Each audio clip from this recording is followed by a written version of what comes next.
Sales and marketing meeting. Tell me a little bit about that. So we have, speaking about just looking overall at everybody's productivity, Quincy just has no direction.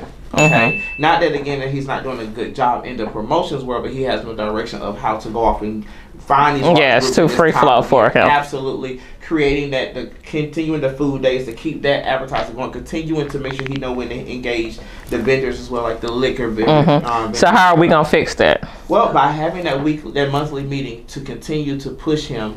Part of this meeting will be shade because things on the website need to be done then. A part of the meeting will be Katera. It needs to be done then. And then Amico said he does not mind having a monthly meeting. It helps him know what's coming up and he can start doing things early. So great if we can just knock that one. And then having Lamont, because that's a big part. He needs to know about food days. He's asking us, but he can find out over here.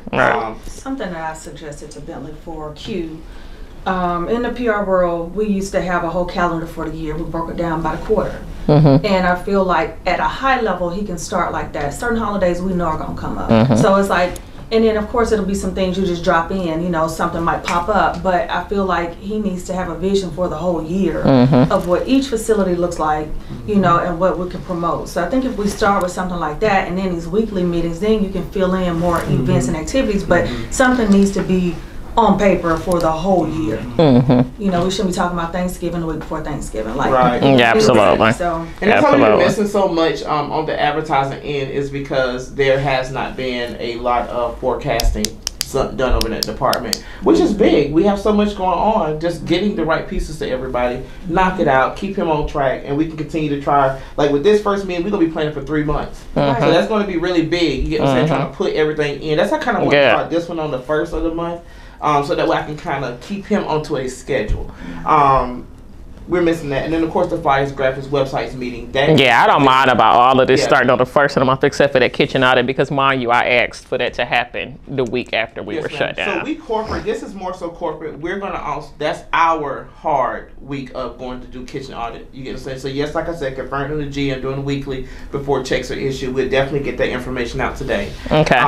Now, flyers, graphic, website meeting, that sounds like that should all be combined in one with this sales and marketing. So that's why if you see to the side, the PR column says 2 hours. Okay. All of that is going to be in there. We all need to be talking and getting things together.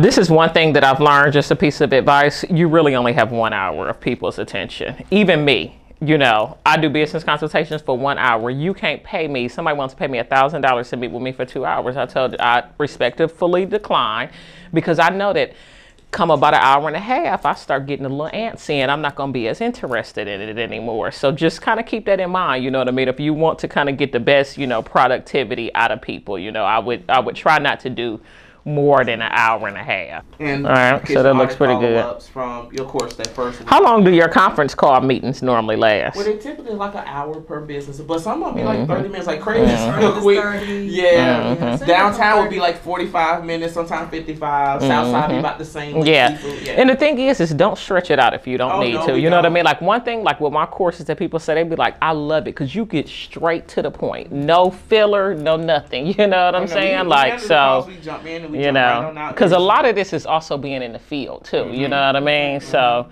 you know, just keep that in mind. But being a part of conference calls, I think I hit the points and get on off of that. I do not hold them because I got a lot of calls. Right. You know, so, yes, ma'am. Yeah. And then of course the third week, I do try to talk to all the GMs, try to get everybody a break, and then during that week, I try. So you get all of them on one call together. Well, that's good too because that also builds camaraderie. You know what I mean, amongst the GMs too. So yeah. Had the deadlines done. What can I help you all with? And we keep on punching. I also send them a form. So that way they filling in the numbers. So that way, again, we don't have to talk about those things. We can talk about the more pressing issues on the GM call. And then we're going to start having then all kitchen manager meeting call that week. Yep, that'll be good. All bars, so we can begin to hear from those departments, okay? Yep. And then, of course, the fourth week, we just either conference call or link. You know, we just kind of gauge it by what's the load of that month. See, by the time period, we should be able to not have to do so much and just kind of get some updates via text, email, group me. And kind of going from there. So one thing that I wanted to bring up is, so we were talking about reports on our call last week and just kind of some of the things, you know, being kind of redundant information. And so I wanted to just kind of talk to you guys about some of the things that I need in reports, some of the things that I may not need. And I wish I had one pulled up or either printed out. I meant to actually send your last report to Sydney to print out, but So with you, I don't necessarily need a every Friday report anymore. So you don't have to worry about that going forward. Some of the things that I do need to know on a weekly basis, like I need to make sure that we've checked to make sure that everybody is getting their bar shortages in. I find myself more so having to jump and group me about that, and I shouldn't have to all the way up to me, you know, over $80 something or something like that. You know what I'm saying? So that everybody is not doing so Lawrence does like a hostess pay-in, you know. Everybody else that have hostess aren't doing that, so it's like everybody needs to be doing things the same way. I would like to see on a monthly basis sales trends. Okay, so looking at where we have Escobar sales for the last 4 weeks, Esco South sales for the last 4 weeks. That way we can actually really see how we're doing, you know what I mean? And even compare it to the year before, you know what I'm saying? And then we can say, okay, hey, well, sales at seafood have dropped, you know, by 20%. This is due to the street closure. What can we do, you know what I mean, to improve this, you know what I'm saying? Or this is due to food costs, you know what I'm saying? The food costs going up. Maybe they haven't changed their prices, you know what I mean? Those are the things that really are going to help with our bottom lines, you know, and keep us open and keep everybody fed, you know what I'm saying? So those are some of the things that I personally would like to see more of. So maybe just like a weekly, a monthly report would be fine for me. Yep. So I still want, you know, your daily reports, and Kim, the days that you work operations, I need a daily report from you, which is just basically what you did that day, and kind of what you focused on. And Bentley can kind of help guide you with that. He is our very detailed, which I love, because it gives me a lot of insight into, you know, what has happened throughout that day. So something, you know, kind of once a month, you know, where we have those sales trends, because that's really going to show us how we're doing and if we're growing, you know what I mean, in sales or not. And then if not, then why, you know what I mean? And what are some of our suggestions, you know, to get the numbers back where we need them to be. So let's just kind of do an overview of all of the businesses right now and just kind of talk about, you know, the good, the bad, and kind of what we're working on. So we'll start with, you know, Escobar Downtown, you know, which is our anchor spot. So one of the things that I've noticed with Escobar Downtown, and, you know, I've kind of popped in there myself, and not during a time where I'm like sitting in a section, just drinking and stuff like that, but just kind of like sitting back, looking around. It just seems like the service has gotten terrible. And I don't know if it's some of these new girls, you know what I mean, or bless you, or what's going on. I know that Lawrence does do a good job about getting them out of there, you know what I mean, once he has brought them on. But I don't know if he's bringing on people so quickly, you know, due to the volume, and they're not getting trained or what. But I would say the majority of our complaints service-wise are coming from Escobar Downtown and Esco South, but more so Escobar Downtown.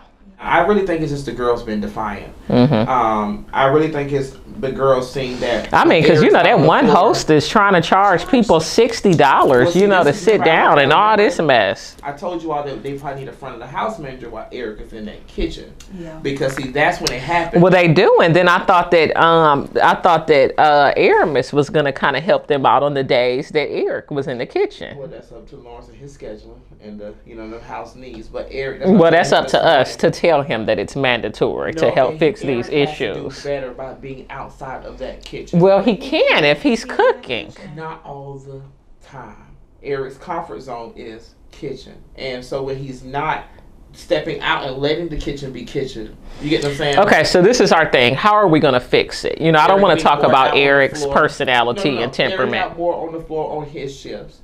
Okay, and then also make sure they have enough actual staff in the kitchen. Because I know, like, for example, like on Sundays when it's super busy, or like Saturdays during brunch, he's needed in the kitchen. Exactly. And see, and that's a problem.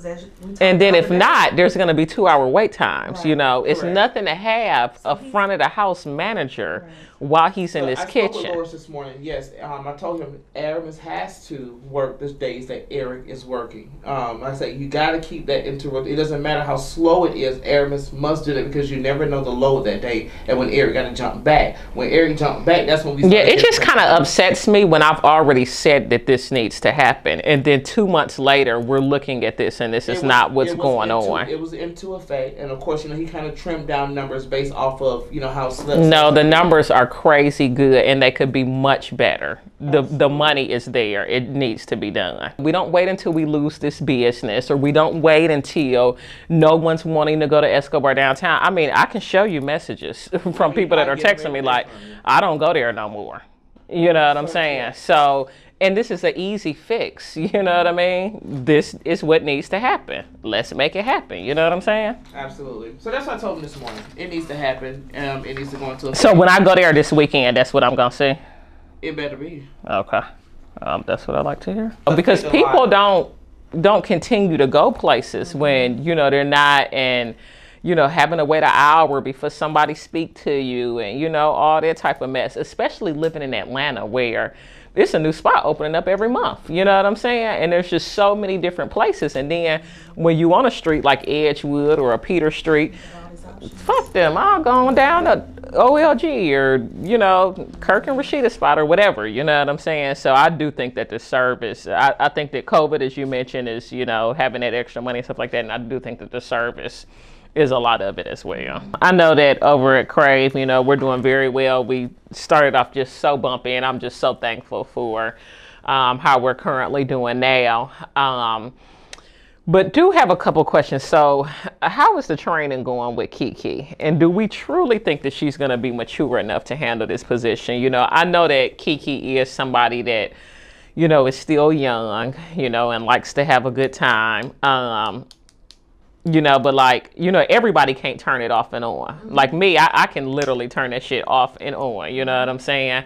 And, I know sometimes when you're younger, but, I do kind of look at her as, she's recently married, a little bit more settled, definitely was doing great, with the bar manager position. So just kind of wanted to hear a little bit more about that and what you think working so closely with her. I think she can. Okay. I do think she can. Of course, she's going to still turn up Wednesday nights. Yeah, that's perfectly fine. One thing that we wanted to just propose to you was to close at 12 so we could be in compliance. Yes, we can do that on Sunday. Okay. Yes. Now, this is for every facility in Fulton County. Escobar Downtown, Seafood, Members, and Crave. Let me think about those. Yes, ma'am. That's what I